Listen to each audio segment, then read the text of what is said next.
சுக்குமல்லி copy போட போகிறேன். சுக்குமல்லி copy போடுறதுக்கு கொஞ்சமாக மல்லித்தூள், தனியான்னு சொல்கிற மல்லித்தூளை வறுத்து பொடி பண்ணி வச்சுருக்கேன். அதோட கொஞ்சமாக சுக்கு, 2 மிளகு போட்டு வறுத்து தட்டி வச்சுருக்கேன். பாருங்கள், 1 டம்ளர் தண்ணி கொதிக்க வச்சுருக்கேன். அதோட இந்த தூளை சேர்த்து கொதிக்க வைக்கலாம்.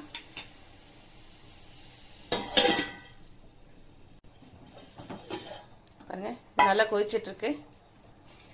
இந்த நேரத்தில் பனை வெல்லம் 1 ஸ்பூன் அளவு எடுத்திருக்கேன். அதையும் போட்டு கொதிக்க வச்சுக்கலாம். 1 டம்ளர் தண்ணி ஊற்றி சுக்குமல்லி தூளும் பனை வெல்லமும் சேர்த்துருக்கேன். நல்லா கொதிச்சு வந்துச்சு. இது 1/4 டம்ளர் மாதிரி அளவு மாறிடுச்சு பாருங்கள். இப்போ நம்ம ஃபில்டர் பண்ணிக்கலாம். இந்த மாதிரி சுக்குமல்லி காஃபியை எடுத்துக்கலாம்.